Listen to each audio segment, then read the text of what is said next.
Right in the middle of my vacation, my son texted me, "We know this is your beach house, but we want some alone time with my wife's parents, so please move to a hotel." I replied, "Understood."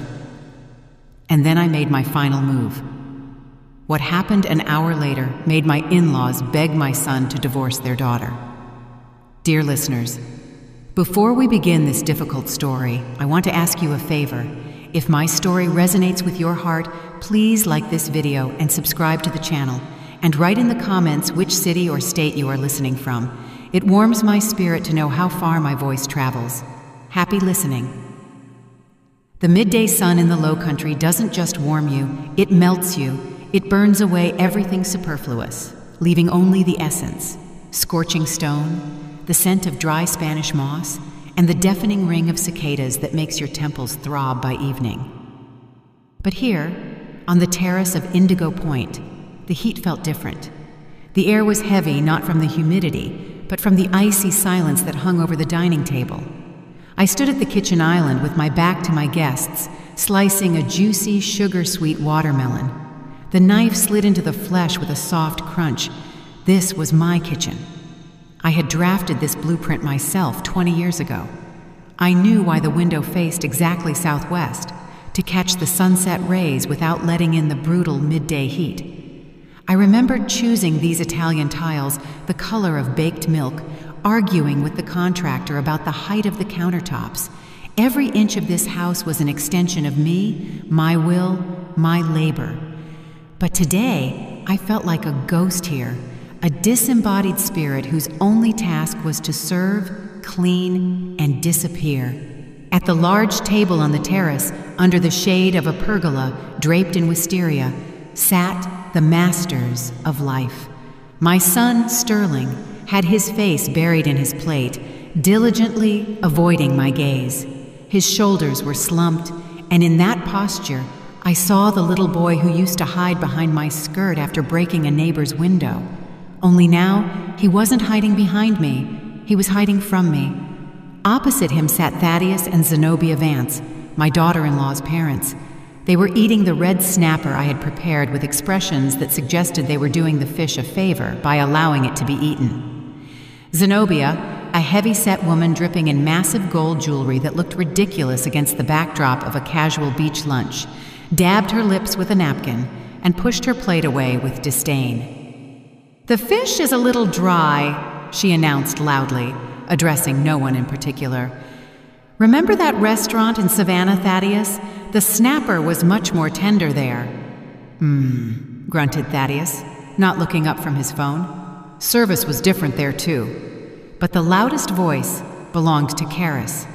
My daughter-in-law sat at the head of the table, my table, pouring ice-cold wine into glasses. She wore a light white dress that accentuated her deep, glowing skin perfectly, but did nothing to hide the predatory expression on her face. She surveyed the terrace like a general inspecting conquered territory. "Mom, Dad, you have no idea what plans we have," she chirped. Her voice grated on my ears like metal on glass. "Sterling and I decided this wall here is completely unnecessary. We're going to tear it down, put in floor-to-ceiling glass, panoramic views. And this garden?" She waved her wine glass carelessly toward my rose bushes, which I had nurtured for years, selecting varieties resistant to the salt air. Too old-fashioned, all these bushes and flower beds. We need minimalism, concrete, glass, manicured lawn. Right, Sterling? Sterling flinched and nodded hurriedly, stuffing a piece of bread into his mouth. "Yes, babe, whatever you say." I froze with the platter of watermelon. Inside, somewhere near my solar plexus, a cold lump formed. They were discussing the destruction of my labor as if I weren't there, as if I were part of the decor, an outdated piece of furniture soon to be hauled to the dump. "Ms. Eulalia!" Karis's voice cracked like a whip. "We're out of wine. Bring another bottle from the fridge, and more ice. This ice has melted." She didn't even turn her head. She just snapped her fingers in the air. The Vances exchanged glances with a slight, barely noticeable smirk. In their world, there were only two types of people: those who are served and those who serve. To them, I, the owner of a villa worth a fortune, was just a squatter, a poor relative allowed to stay out of charity in exchange for kitchen duties.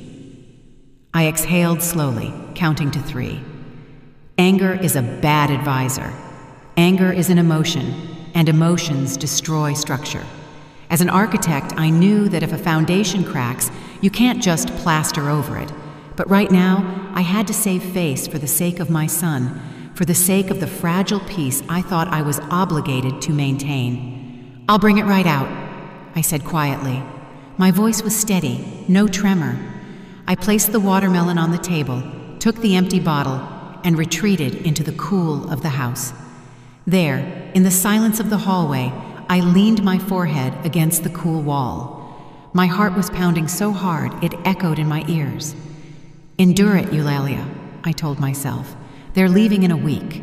You survived construction in the 90s. You survived divorce. You survived economic recessions. You can survive this rudeness." Returning with the wine, I caught Zenobia's gaze on me. It wasn't sympathetic. No, it held a patronizing curiosity, the kind one uses to look at a strange insect. "So, Eulalia, you do everything yourself? All by yourself?" she drawled. "We have help for that back home. Sterling says you just have nothing to do in retirement, so you fuss around." I didn't answer. I just poured their wine, feeling an invisible string inside me pulling tighter, stretching to the limit, beyond which lies the snap. "I need to go to the market," I said suddenly. The words came out on their own. I needed to leave, to break out of this circle of humiliation, to breathe air not saturated with the poison of arrogance. "We're out of fresh figs. Do you like figs with your cheese?" "Oh, go ahead," Karis tossed out carelessly, already turning back to her parents.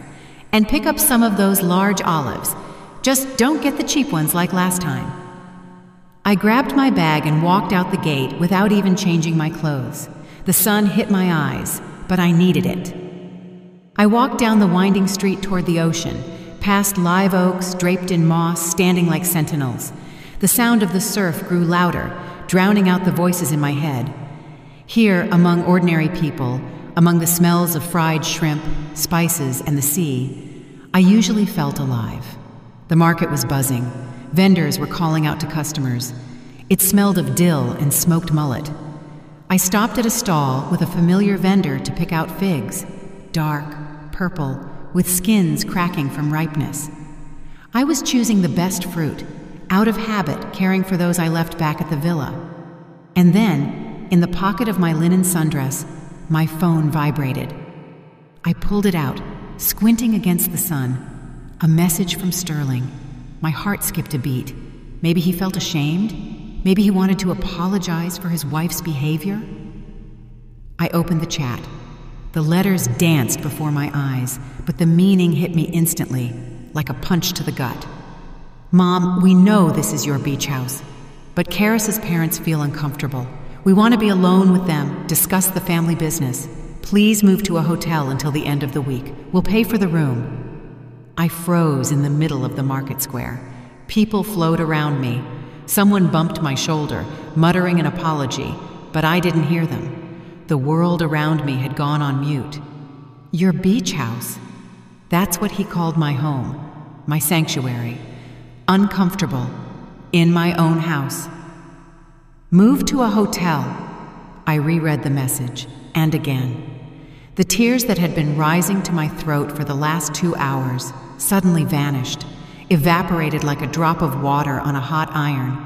Instead of resentment, instead of the bitterness of an abandoned mother, something else arrived. A cold, crystal-clear understanding. I saw the structure of their lies. I saw the rot in the load-bearing pillars of our relationship.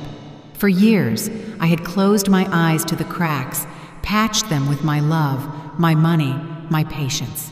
But now the building had collapsed, and I had no intention of standing in the ruins. They want to be alone. They want to discuss family business in my house after kicking me out the door.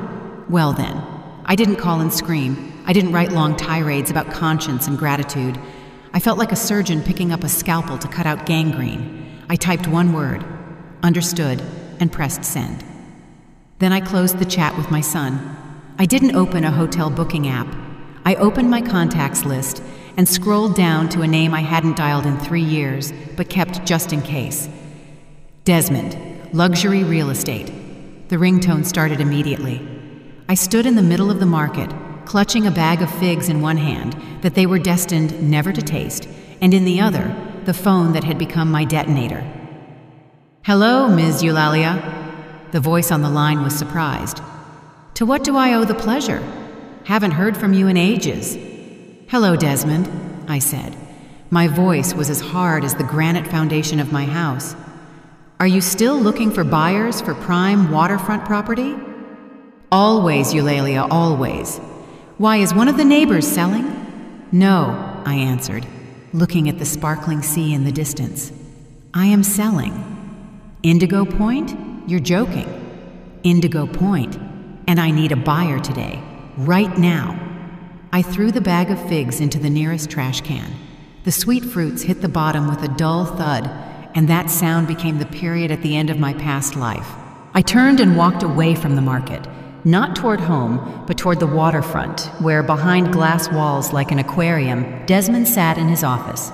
The realtor's office greeted me with the chill of air conditioning and the smell of expensive coffee. Desmond, a heavy-set man with a sly squint and a graying goatee, jumped up from his desk as soon as I crossed the threshold. He had known me a long time. He remembered how I fought the zoning board for every foot of land for Indigo Point, how I clawed out the permits for utilities. He knew the value of my word.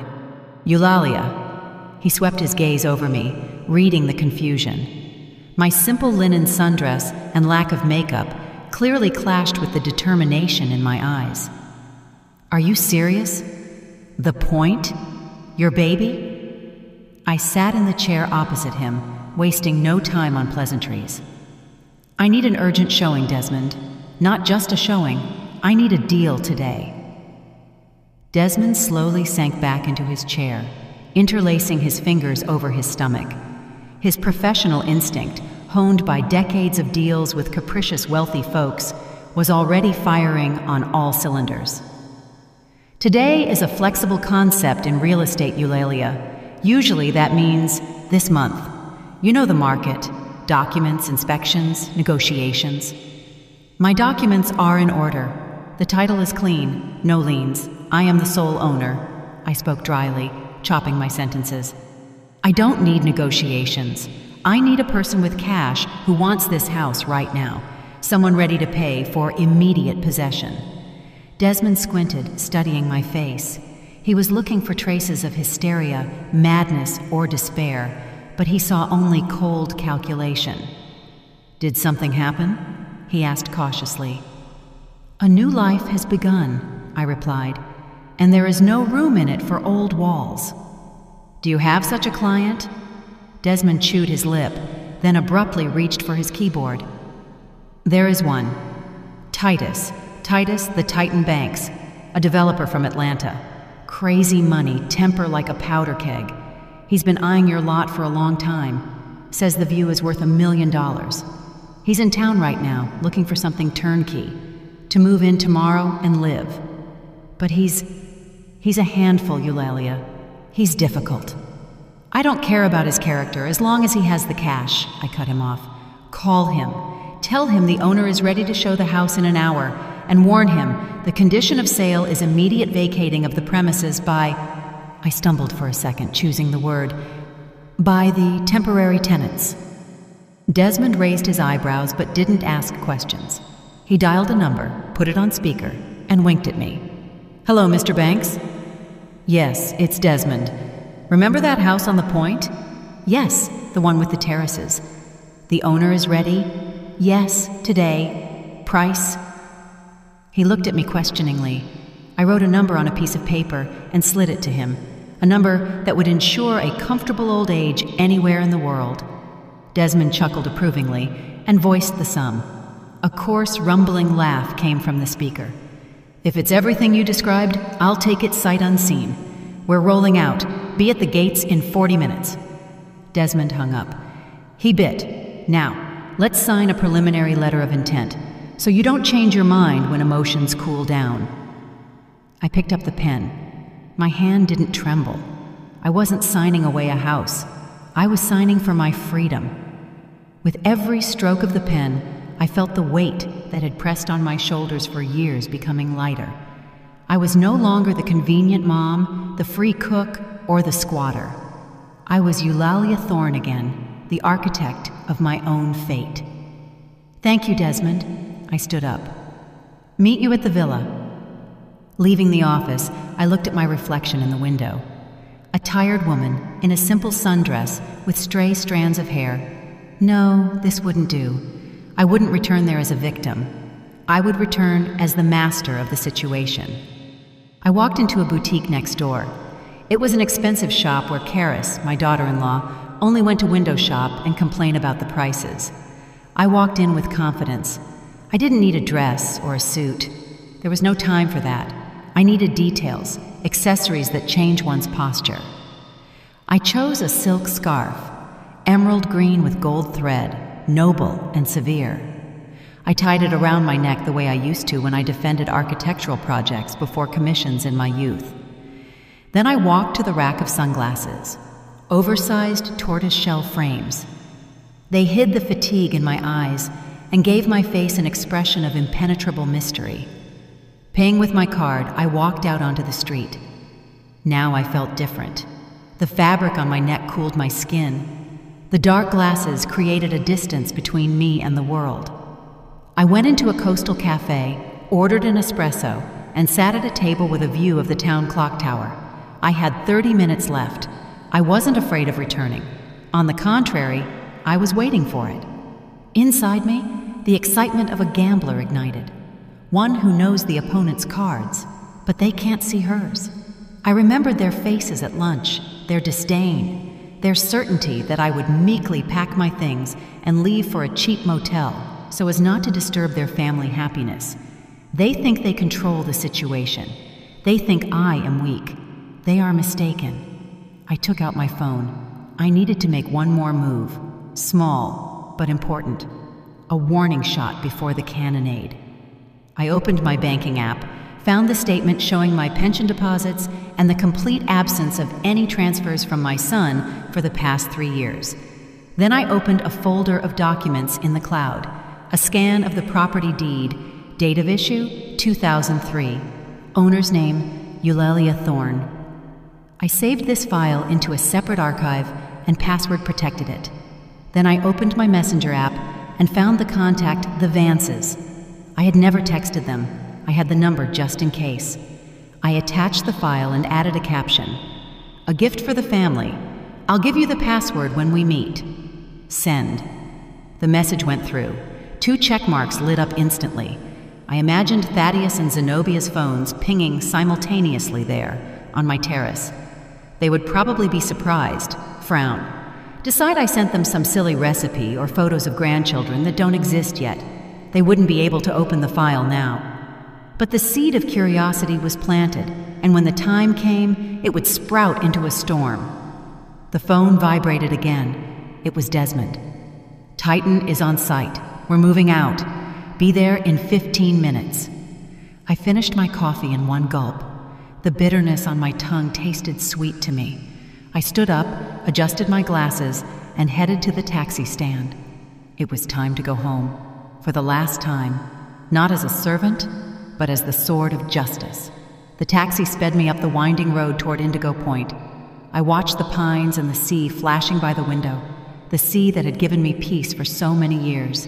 Today, it would witness my triumph or my ruin. But I knew one thing. The old Eulalia was gone. She stayed back at the market with the crushed figs. The car stopped at the gates. I saw a massive black SUV already parked there. Titus Banks's car. Desmond stood nearby, glancing nervously at his watch. Titus himself, a mountain of a man in a sand-colored linen suit, was talking loudly on his phone, pacing along the fence. I got out of the taxi. Desmond noticed me and exhaled with relief.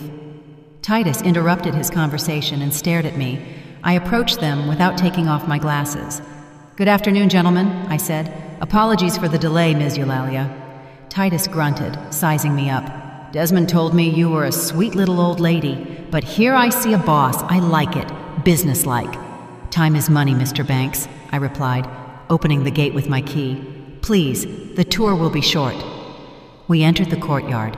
From the depths of the garden, from the direction of the terrace, came the clinking of glasses and Karis's loud laughter. They were celebrating. They were drinking my wine, sitting in my house, confident they had kicked me out. I turned to the men. "I have one condition before we go in," I said quietly. Titus frowned. "Which is?" "There are unauthorized persons in the house right now. They don't know about the sale, and they believe they have a right to be there. I need you to play along. You are not just a buyer, you are the new owner who tolerates no objections." Titus spread into a wide, predatory grin. His eyes lit up with amusement. "Kicking out squatters? I love that even more than buying houses. Lead the way, Ms. Eulalia. Let's put on a show." We moved down the walkway toward the house. The laughter on the terrace grew louder. I heard Sterling's voice, relaxed and content. "Yes, Dad, great toast. To us." I stepped onto the terrace stairs. Titus and Desmond followed me like two bodyguards. The show begins. I threw open the glass terrace doors, and the festive hum died instantly, as if someone had pulled the plug. Sterling froze with his glass raised. His mouth opened in absurd surprise. Karis, who was sitting on her husband's lap, slowly slid onto her own chair. Her eyes narrowed. The Vances, Thaddeus and Zenobia, froze with forks in their hands, looking at me as if a stray dog had burst into their banquet. But I didn't look like a stray dog. I stood straight in dark glasses and a silk scarf, and behind me loomed two men in expensive suits. "Mom?" Sterling recovered first. His voice trembled. "Mom, you came back? We had an agreement." Karis immediately seized the initiative. She jumped up, straightened her dress, and pasted on that fake, sugary smile she used for inconvenient relatives. "Ms. Eulalia," she chirped, stepping forward and trying to block the view of the table with the half-eaten delicacies. "You must have forgotten something. Suitcase, passport. We thought you were checking into the hotel already. We wired you the money for a taxi." She reached into the purse hanging on the back of the chair. I knew this gesture. She was going to pull out a couple of bills, crumpled into a careless ball, and try to shove them into my hand like a pesky beggar so I would get out of sight quickly. Her parents watched this with approving nods. For them, this was standard procedure. Pay off the problem. "Yes," boomed Thaddeus Vance, not standing up. "Not cool, in-law. A deal is a deal. The young folks wanted to be alone, and here you are with guests." He waved his fork dismissively toward Titus and Desmond. "Who is this anyway? Your boyfriends from the senior center?" Zenobia giggled, covering her mouth with a napkin. "Thaddeus, stop! Maybe they're porters? Ms. Eulalia, let them take your things from the hall, and let's not spoil the evening." I remained silent. I just looked at them through the dark lenses of my glasses. I saw Karis had already pulled out the money, a crisp $50 bill, and was holding it out to me with the air of a benefactor. "Here, take this for dinner at a restaurant," she said loudly so her parents could hear her generosity. "And go! Really, this isn't the time. We have a family council." Sterling, my son, sat with his head down. He didn't look at me. He twirled the stem of his wineglass as if hoping that if he spun it long enough, I would disappear. "Mom, please," he muttered, barely audibly. "Don't embarrass us. Leave." That "leave" sounded like a gunshot. Quiet, suppressed, but fatal. He had chosen a side, finally and irrevocably. I slowly took off my glasses. My gaze was dry and calm. No tears, no pleading, only cold steel. I ignored Karis's outstretched bill, walked past her as if she were empty space, and stood in the center of the room. "Mr. Banks," I said loud and clear, addressing my companion, "come in, don't be shy." Titus, massive and noisy, stepped forward, brushing Karis aside with his shoulder so that she barely stayed on her feet. He surveyed the spacious living room, flooded with golden pre-sunset light, like a landlord. "Not bad," he boomed. His voice filled the entire space, drowning out the sound of the surf. "High ceilings, lots of air. I love it when there's lots of air." Karis gasped with indignation. "Who are you?" she shrieked. "How dare you barge into someone else's house? Sterling, do something! Call the police! Sterling jumped up in confusion, but seeing Titus's size, he immediately deflated. Excuse me, but this is private property," he began uncertainly. "Exactly," barked Thaddeus Vance, standing up to his full height. His face flushed red. "This is my daughter and son-in-law's house. Get the hell out of here before I call private security. And you, Eulalia, have you completely lost your mind in your old age? Bringing strange men here?" I turned to Titus, completely ignoring the screams of the in-laws and daughter-in-law. "As you can see, the living room has excellent natural light." I continued my tour calmly, gesturing toward the panoramic windows. Open layout, but clear zoning. The kitchen dining area flows into the relaxation zone. Titus smirked, understanding the game. He walked to the wall, knocked on it with his knuckles, then stomped his foot on the parquet. "Solid," he approved. "Not drywall, feels like stone. And the view? Show me the balcony view." "Of course," I nodded. "Right this way." We moved toward the balcony exit, walking straight through the group of stunned relatives. Karis grabbed my elbow. Her fingers dug into my skin. Long nails scratched my forearm. "What are you doing?" she hissed in my face, forgetting the mask of politeness. Her eyes were full of rage and fear. "Are you crazy? In front of my parents? Do you want to ruin everything? I told you to get out!" I slowly looked at her hand on my elbow, then raised my eyes to her face. "Get your hands off me," I said quietly, but with such intonation that Karis jerked her hand back as if burned. "And don't interrupt the showing." "Showing?" repeated Zenobia, blinking. "What showing?"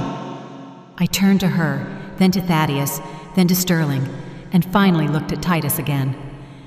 "Mr. Banks," I said loudly so everyone could hear, "how do you like the house?" "I'll take it," he answered briefly, shoving his hands into his trouser pockets. "Location is prime. House is solid. We discussed the price. I'll transfer the money right now if the keys are on the table in an hour." Silence hung in the room, so thick it seemed you could cut it with a knife. You could only hear a fly buzzing against the glass. "What do you mean, take it?" whispered Karis.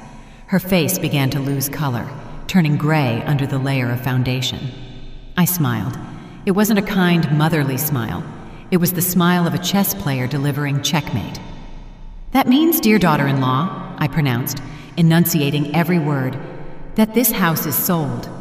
And as you can see, the current residents," I waved my hand at them, "are temporary squatters, and they will vacate the premises within an hour." "You can't!" screeched Karis, looking back at her parents. "Mom, Dad, she's delirious. She has dementia. She thinks she's selling our house." Thaddeus Vance frowned. His thick eyebrows met at the bridge of his nose.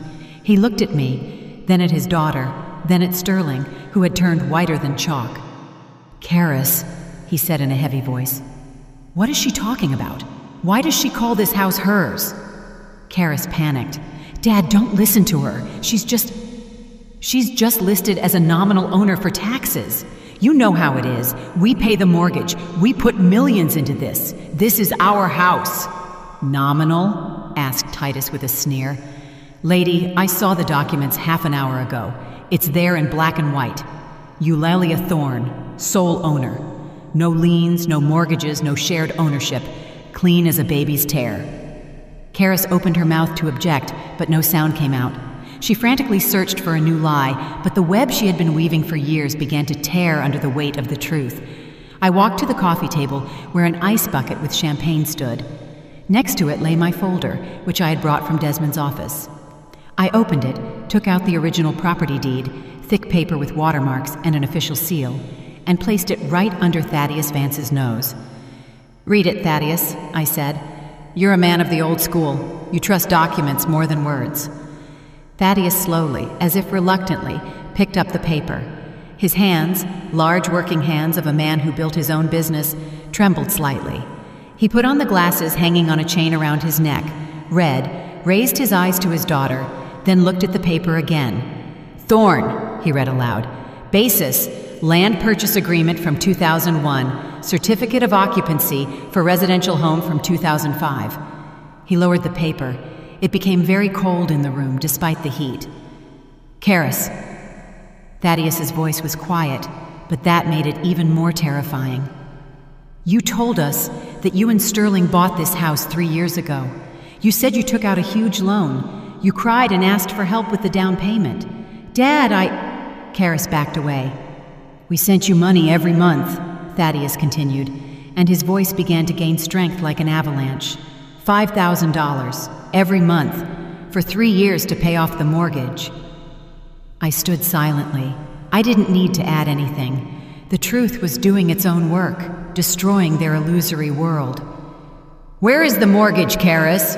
Roared Thaddeus, slamming his palm on the table so hard the glasses jumped. Where is the loan?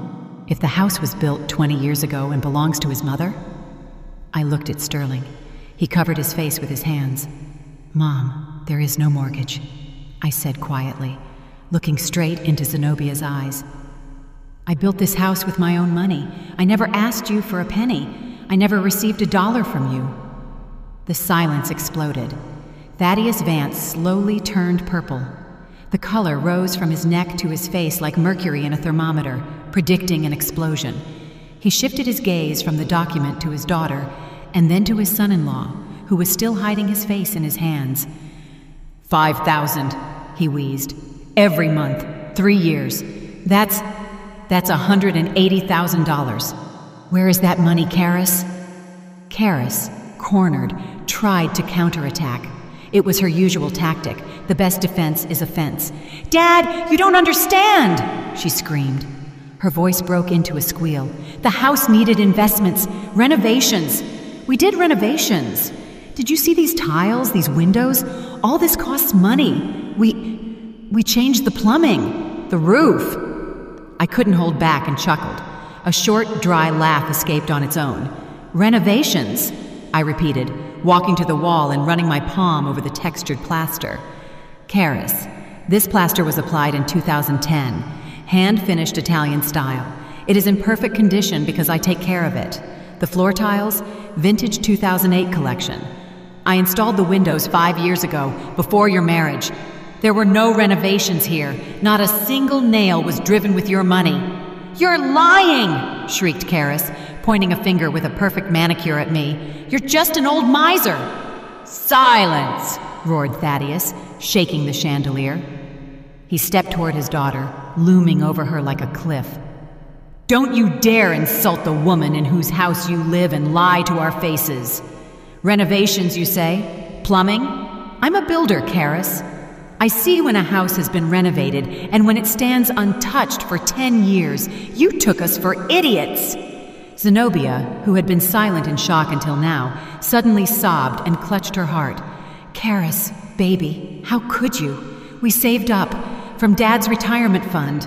We thought you were struggling. Sterling finally took his hands off his face. He was pale as a sheet.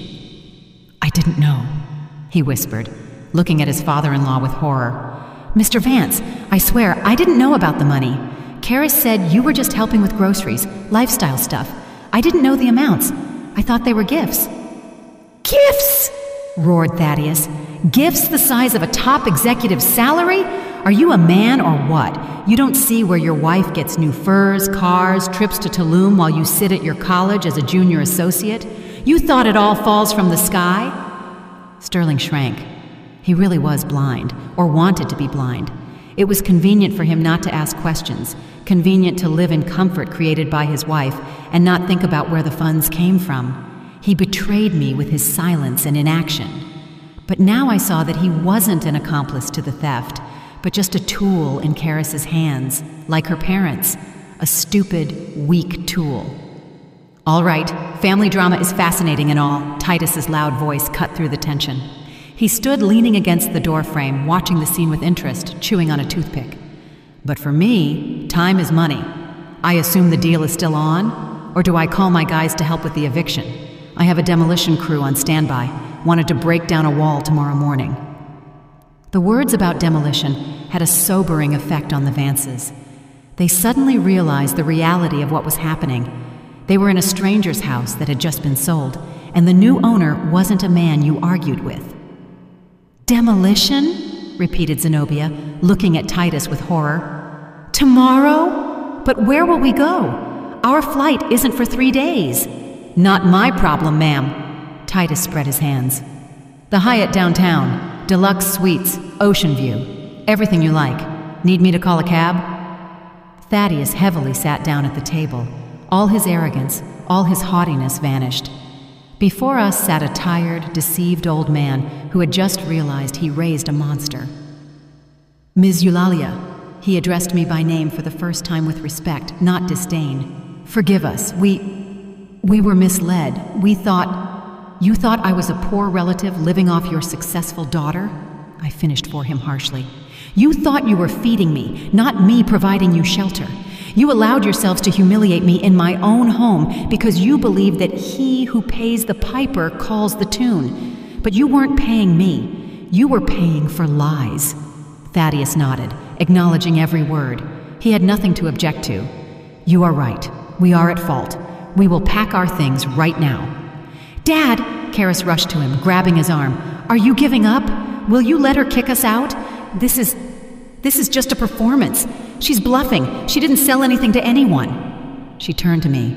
Her eyes burned with a feverish glint. You won't sell this house. You wouldn't dare. This is Sterling's inheritance. You are obligated to leave it to him. Obligated. I walked up to her closely. I was obligated to raise a son. I did that. I was obligated to give him an education. I did that. But I am not obligated to sponsor his spinelessness and your greed. This house is my pension fund, Karis, and I just cashed it out. Desmond, I nodded to the realtor. Get the sales contract. Mr. Banks, let's sign right here on the table, while the guests are packing. Desmond, who had stood as a silent shadow all this time, quickly took a folder out of his briefcase and laid the papers on the table, pushing aside a plate of half-eaten fish. Pen, here. He handed an expensive fountain pen to Titus. Titus walked to the table, scanned the text, grunted, and signed with a flourish. Done. Money sent. Check the account, Ms. Eulalia. My phone pinged. I took it out. A notification from the bank. A sum with 6 zeros. Money received, I said, showing the screen to Karis. Now this house is officially not mine, and certainly not yours. You have 45 minutes to vacate the premises. Time starts now. Karis stood staring at the phone screen like she was hypnotized. Her world was collapsing, not just a house by the sea. The scheme was collapsing, the source of income, the status. No, she whispered. No, it can't be. And then Sterling did something I didn't expect from him. He stood up, walked over to Karis, and grabbed her by the shoulders. Karis, he said, where is my parents' money? She jerked, trying to break free. Get off! Not now! Can't you see we're being kicked out? Screw the house! Sterling shouted. For the first time in his life, he raised his voice at his wife. Where is the 180 grand? What did you spend it on? On us! She shrieked. On your car? On your clothes so you wouldn't look like a bum next to my friends, so we could live like people. My car is financed, yelled Sterling. I pay for it from my paycheck. You said you only chipped in for the down payment. And the rest? Restaurants, clothes, your endless personal growth retreats in Dubai, Thaddeus interjected. Yes, I wanted to live beautifully. And you are misers. You have millions in your accounts, but you begrudge your only daughter. Karis broke into hysterics, smearing mascara over her face. I have the right. I am the heiress. You are a thief, said Thaddeus, heavy as a verdict. You stole from your parents. You lied to your husband. You humiliated his mother. He turned to Sterling. Pack your bags, son. Are you coming to the hotel with us? We have a lot to discuss. Sterling nodded. He looked broken, but in his eyes appeared something new, some kind of clarity. But Karis wasn't going to give up. She saw she was losing control over everyone, over her parents, over her husband, over the situation. She needed a trump card, the last, most powerful trump card that beats any hand. She straightened up, wiped the tears with the back of her hand, and looked at us all with the triumphant smile of a madwoman. You can't kick me out, she said quietly but distinctly. And you, Sterling, aren't going anywhere. And you, Dad, won't leave me. Why is that? Asked Titus, crossing his arms over his chest. He clearly enjoyed this theater. Karis placed a hand on her flat stomach. "Because I'm pregnant," she shouted. "You're going to have a grandson, an heir. You won't throw a pregnant woman onto the street. Eulalia, you're going to be a grandmother. You wouldn't dare." Silence hung in the room again. Sterling froze. His mouth opened. Hope flared in his eyes. Hope that everything could still be fixed, that there was something worth enduring for, that this nightmare had a bright side. "Pregnant," he whispered. "Karis, is it true?" Zenobia gasped and pressed her hands to her chest. Thaddeus froze. His anger stumbled for a moment against the eternal value of continuing the bloodline. I looked at Karis, at her pose, at her eyes darting across the faces of those present, assessing the effect, and I knew. I just knew. I slowly exhaled, looking straight into Karis's triumphant eyes. She stood in the pose of a martyr protecting the most holy thing, and this pose was flawless. Too flawless. "Pregnant?" repeated Sterling, taking an uncertain step toward her. His voice trembled with a mix of hope and fear. "Why didn't you say anything?" "I wanted to make it a surprise," sobbed Karis, instantly switching to fragile mother-to-be mode. "I was saving this news for a special moment when we were all together as a family, and you caused me such stress. It's harmful for the baby." Zenobia had already rushed to her daughter, forgetting the stolen millions. The grandmother instinct proved stronger than logic. "Oh, baby, you shouldn't be upset. Thaddeus, say something. We can't do this to her." Thaddeus stood frowning. His face was still red with anger, but the news clearly confused him. He was a man of tradition. A grandson is sacred. A grandson could redeem the daughter's sins. Titus shifted from foot to foot, looking at his watch. "All right, the soap opera continues," he grumbled. "But I have a schedule, Ms. Eulalia. What are we deciding? Evicting the future mother or what?" Everyone looked at me. Karis with defiance, Sterling with pleading, the Vances with expectation. They expected me to surrender, expected the word grandmother to melt my heart, make me forget the humiliation and lies. But I wasn't looking at them. I was looking at the table. There, among the remains of the luxurious lunch, stood an empty bottle of vintage Brut, and a second one started. And next to Karis's plate was a glass, at the bottom of which remnants of golden liquid still splashed. I slowly walked to the table, grabbed the bottle by the neck. The glass was warm. "Strange, Karis," I pronounced, and my voice sounded in the silence like the strike of a gong. "Very strange." "What's strange?" she snapped, but panic flashed in her eyes. "Strange diet for a pregnant woman." I lifted the bottle higher, demonstrating the label. "Brut Imperial, 12% alcohol content. You drank almost the entire bottle during lunch. I poured for you twice myself, and you demanded more." Karis paled. That's non-alcoholic," she blurted out. "No, darling." I shook my head. "This is vintage wine from my cellar. I know every bottle, and you know the taste of alcohol perfectly well. You drank, laughed, and demanded a refill. A pregnant woman who cares about her child wouldn't pour a liter of champagne into herself in this heat." Sterling looked at the bottle in my hand, then at his wife's empty glass, then at her face. "You were drinking," he said hollowly. "I saw it. You drank 3 glasses. Karis, you're lying." "I just took a sip," she shouted, retreating. "1 sip for the mood. Doctors allow it." "Doctors allow getting drunk until you have red spots on your neck?" asked Thaddeus. He walked up to his daughter, grabbed her chin, and looked into her eyes. "Breathe on me. Karis, breathe," he barked. Karis jerked, breaking away, and with that movement gave herself away completely. The smell of alcohol in the hot room was already distinct, but now it became evidence. "You're not pregnant," said Thaddeus with disgust, wiping his hand on his trousers. "You're just a lying wretch willing to speculate, even on an unborn child, to save your own skin." "It was a mistake," Karis sobbed, falling onto the chair. "I thought I was pregnant. I was late. I didn't take a test, but I felt it." Enough, Thaddeus cut her off. He turned to Sterling. Son, listen to me carefully. I am a tough man, but fair. This woman, he pointed at the sobbing daughter, is sick with greed and lies. She stole from us. She humiliated your mother. She invented a child to manipulate us. He paused, breathing heavily. If you leave with her now, if you forgive this, you are dead to me. I'm cutting her out of the will. I'm closing all accounts. She won't get a penny from me. And you, if you stay with her, will live on your junior associate salary and pay her debts. And I'm sure there are plenty of debts. Sterling stood as if stunned. He looked at his wife, who had turned into a pathetic, hysterical creature, smearing snot over her face. He looked at me, calm, straight, standing next to the new owners of the house. He looked at his father-in-law, offering him a choice between honor and the abyss. "Sterling!" wailed Karis, reaching her hands out to him. "Don't listen to them. I love you. We'll manage. They just want to separate us." "Separate?"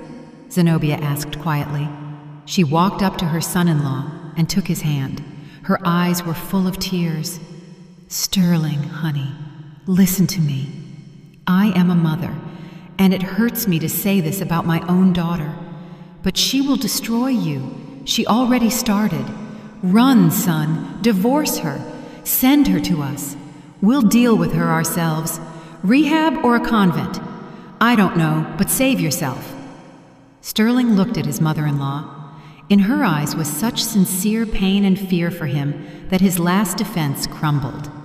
He slowly freed his hand from Karis's grip, who had managed to latch onto his sleeve. "I'm filing for divorce," he said. His voice was quiet but firm.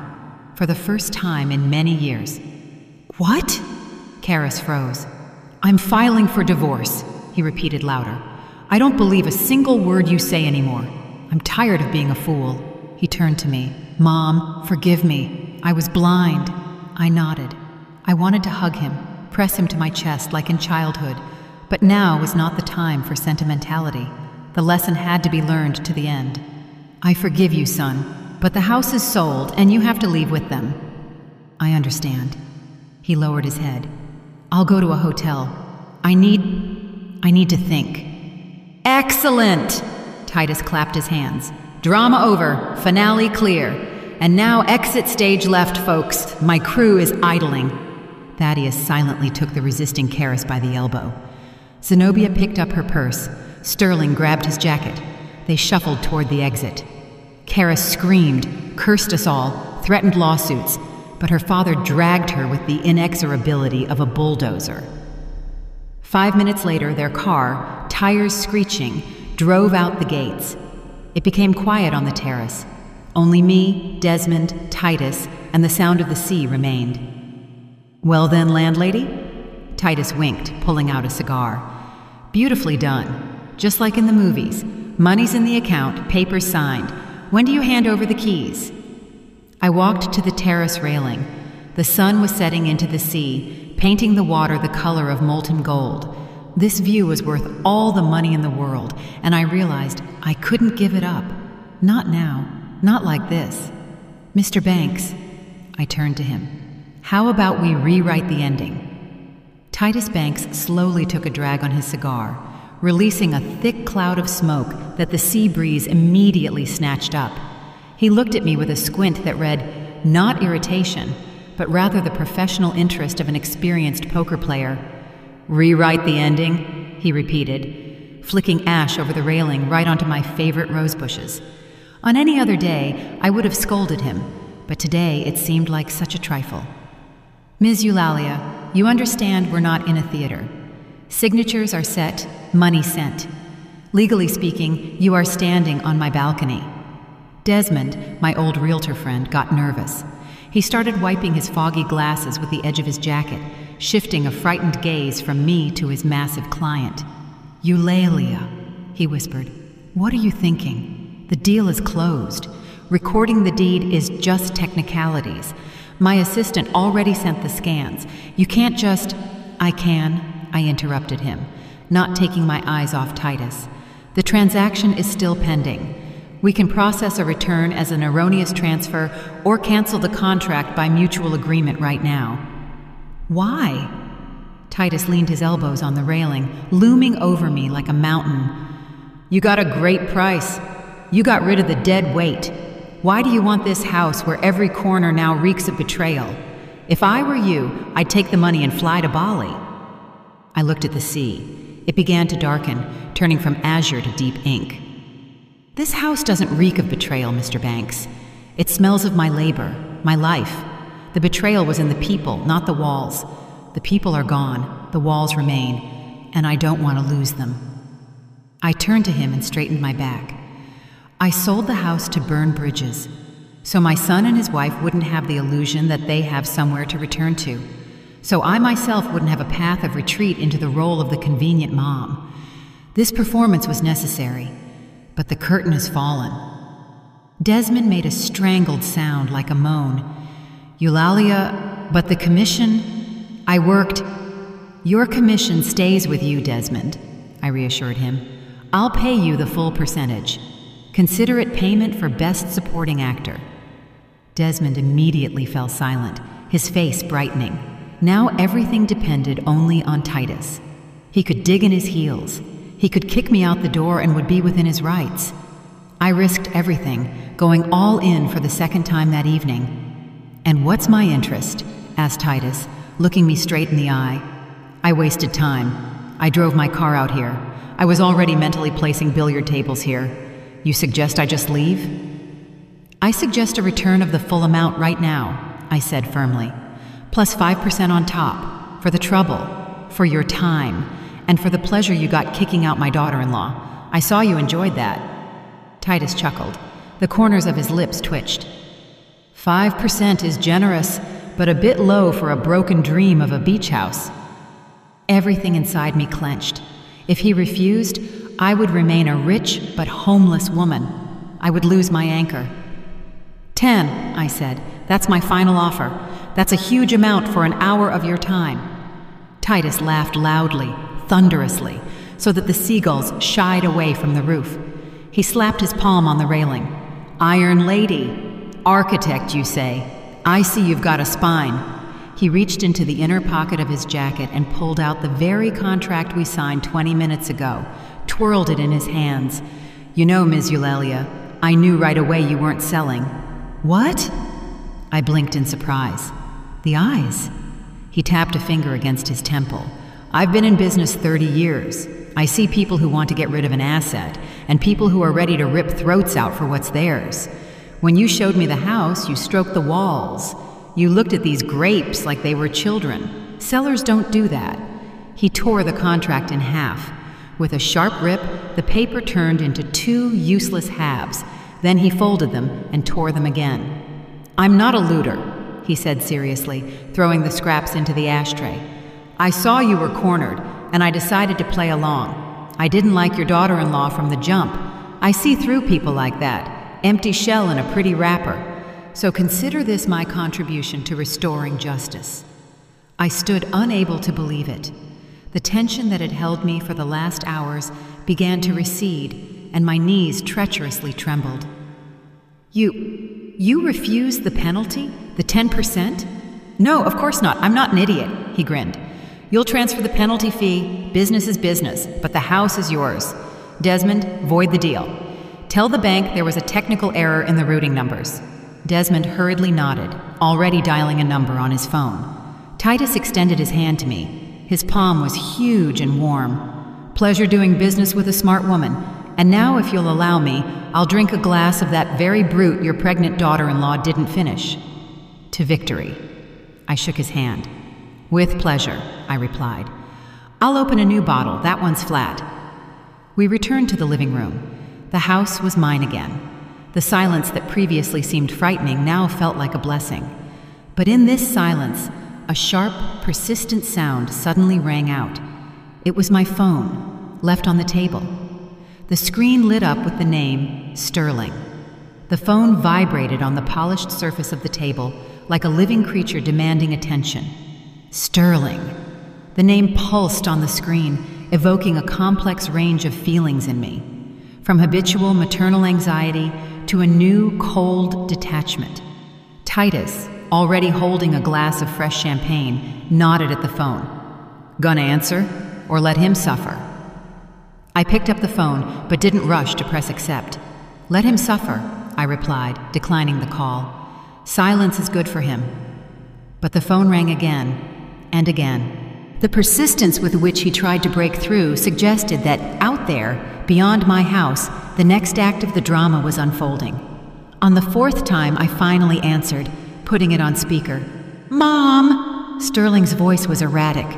Background noise of traffic and female screams could be heard. Mom, can you hear me? This is some kind of hell.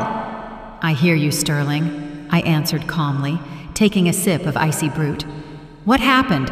Did you not get checked into the hotel? What hotel? We didn't even make it. He was almost shouting. Dad, Thaddeus stopped the car right on the highway. He kicked Karis out. I raised my eyebrows in surprise, meeting Titus's gaze. He chuckled approvingly. Kicked her out? I repeated. Right on the road? Yes. They were fighting the whole way. Karis was screaming that they had no right, that she would sue them for all the money. She insulted Zenobia, called her an old fool who understands nothing about life. And then Thaddeus just slammed on the brakes. He opened the door, threw her suitcase onto the shoulder, and said, Walk. Maybe your brains will fall into place. In the background of the call, Zenobia's voice was heard, trembling and weak. Sterling, son, give me some water. My heart. Mom, continued Sterling, and I heard panic in his voice. We're at a gas station now. My mother-in-law is sick. Karis is left back there on the highway. She's screaming and throwing rocks at passing cars. I don't know what to do. Should I go back for her or take Zenobia to the hospital? I'm confused. I closed my eyes. My son is 35 years old, and he is still asking Mom how to act in a situation he himself created with his lack of will. Sterling, I said harshly, listen to me carefully. You call an ambulance for Zenobia right now if she is truly unwell. You stay with the parents who became victims of your wife. And Karis? Karis is a grown woman. She has a phone. She has money for a taxi. The very money she stole from her parents. She'll make it. But she's my wife, he muttered pitifully. She is a criminal, Sterling, I cut him off. And if you go back for her now, you become an accomplice. You make a choice in favor of lies. Is that what you want? A pause hung. I heard his heavy breathing, heard him fighting the habit of being convenient, being good for everyone. No, he finally exhaled. No, I won't go back. I'm going with the Vances. We're going to the police station. Thaddeus wants to file a fraud report. Right decision, I said. Hang in there, son. It's going to be a long night. Mom, what about you? His voice trembled. Can I come to you later? When it's all over? I have nowhere to go. The apartment in the city. Turns out it's a rental, too. Karis lied that it was her property from before marriage. I looked at my living room, at the empty chairs where people who considered me a nobody sat an hour ago. At Titus, who was examining a painting on the wall with interest. At Desmond, who was finishing his coffee. My house had just returned to me. It was clean. It was my sanctuary. And I wasn't ready to let in the chaos that still hung on my son's shoulders. No, Sterling, I said gently but firmly. You can't come to me. Why? He was taken aback. But you didn't sell the house. You're there. I am here. But my house is currently under quarantine. From stupidity, from weakness, from other people's problems. You are 35. Get a room at a hotel. Figure out your life yourself. Without Mom's advice, without Mom's soup, and without Mom's roof over your head. Only then will you become a man. Mom, you're abandoning me? I'm letting you go, I corrected. Those are different things. Call me in a month when you have a divorce decree in hand and a plan for how to live on. Goodbye for now. I pressed end call before he could reply. My hand with the phone dropped. Inside was empty, but it was a clean, ringing emptiness, like in a freshly cleaned room. Titus slowly clapped his hands. "Bravo," he said without a shadow of irony. "That was stronger than selling the house. Refusing your own son when he's on his knees. That takes nerves of steel." "That takes love," I objected, looking at the dark phone screen. "Sometimes love isn't letting them lean on you, but letting them stand up themselves. If I hand him a crutch now, he'll stay lame for life." "Wise," he nodded. "Well then, Ms. Eulalia, the show is over. Villains punished. Heroes sent into exile for spiritual growth. And us? And us." I smiled sincerely and lightly for the first time that day. "We will celebrate. Desmond, get the cognac, the one you brought me as a gift 5 years ago, and we never got around to opening." Desmond beamed. "The 20-year-old Armenian brandy? It's in the car. Be right back." While Desmond ran to the car, I walked out onto the terrace. Night had fully claimed its rights. The stars over the ocean were bright, sharp. Below in the darkness, the surf roared. Somewhere out there on the highway, my soon-to-be ex-daughter-in-law was possibly hitchhiking, cursing the day she decided I was a weak old woman. Somewhere out there, my son was making adult decisions for the first time in his life, and I stood on my land. I felt the warmth of the sun-baked stone through my soles. I inhaled the scent of night flowers. I was alone, and I was free. But the story wasn't quite over. There was one nuance, a small detail I hadn't told even Titus. When I sent that file to the Vances, the scan of the deed, I attached another document to it. Karis's bank statement, the very one I managed to get through old connections in the banking sector a week ago when I first started suspecting something was wrong. I knew about the money for a long time. I was just waiting. I was giving them a chance. And now, when Thaddeus Vance, sitting in the police station, finally opens that file, entering the password I'm about to send him, he will see not just sums. He will see the recipients of transfers. And one name there will surprise him. A lover? No, of course not. The word lover wasn't in the statement. There was the name of a fitness trainer to whom Karis transferred $2,000 weekly with the note, supplements. But the name wasn't random. I took out my phone and typed a message to Thaddeus. Password for archive, 1988. Your daughter's birth year. Look at the last pages. There are transfers to a certain Tremaine, Washington. I think you'll be interested to know who that is. Send. Now the finale was truly irreversible. I returned to the living room where Desmond was already pouring the amber liquid into snifters. "To a new life," proclaimed Titus. "To freedom," I answered, clinking glasses. And then my phone pinged again. But it wasn't Sterling and it wasn't Thaddeus. It was a notification from a travel app. "Price for tickets to Rome dropped. Are you still interested?" I looked at the screen. Rome, my dream. The city I studied in architecture textbooks, but never saw in person because I always had to help someone, save someone, build something. I raised my eyes to my guests. "Gentlemen," I said, "do you know it's artichoke season right now?" Titus laughed. "Ms. Eulalia, you never cease to surprise. You going?" "I'm going," I said decisively. "Tomorrow." But I didn't know that tomorrow morning would bring me one more surprise, a surprise that would make me delay for another couple of hours, because someone I didn't expect to see at all would appear at the gates of my house. Morning met me not with birdsong, but with insistent knocking at the gate. I set aside the cup of coffee I was drinking on the terrace, already packed with a small suitcase at my feet. The ticket to Rome was bought for the evening flight. Taxi ordered for noon. I wasn't expecting anyone. I walked to the gate, adjusting my sunglasses. Behind the wrought iron stood not Sterling, not Karis, and not even the police. There stood a courier with a huge basket of white roses. And behind him, leaning against the hood of his SUV, stood Titus. I opened the gate. "Mr. Banks?" I was surprised. "Did you forget your jacket yesterday?" "No, Ms. Eulalia." He smiled, taking off his dark glasses. "I didn't come for things. I came with a proposal." He nodded to the courier. The man carried the basket into the yard and placed it at my feet. A white envelope lay among the flowers. "This is for you," said Titus. "Last night, it got to me. You rarely meet a woman with such character and such a taste for life." I raised a brow questioningly. "And what is in the envelope? Another sales contract?" "No, it's a management contract." He stepped closer. "I thought, you're leaving for Italy.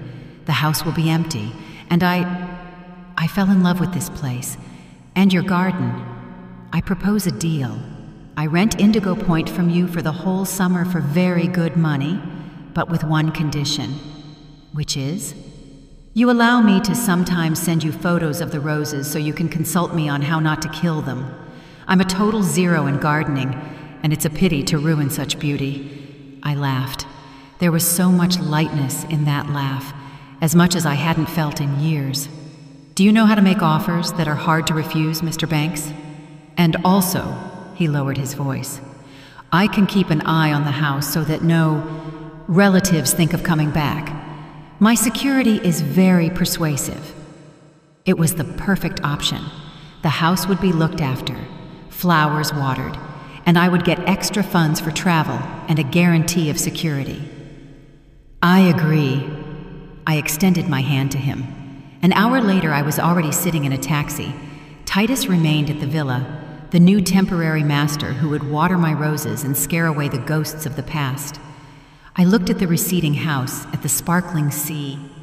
The phone in my bag pinged. I took it out. A message from Sterling. "Mom, I filed the report. Karis was detained for disorderly conduct on the highway, and then the stuff about the loans came out. It's bad. Karis's dad is furious. I rented a room, looking for a job. Forgive me. I'll handle it." I smiled and typed a reply. "I believe in you. You'll handle it. See you in a month. I'll bring you an Italian tie. Love you." Then I opened settings and pressed block on Karis's number. Forever. I leaned back in the seat, inhaled the smell of the leather interior, and looked at the road running into the distance. Ahead was the airport. Ahead was Rome. Ahead was a life that belonged only to me. I closed my eyes, and for the first time in many years, heard not the noise of others' demands, but the music of my own soul. The silence was magnificent. Did you like the story? And which city are you listening from? Let's meet in the comments. If you like the story, you can support me by sending a super thanks so I can keep bringing more stories like this. Thank you so much for your sweet support. I'm looking forward to your comments on the story. On the screen, you can see 2 new live stories that I highly recommend. There's so much more on my channel. Don't forget to subscribe. See you in the next life story with love and respect.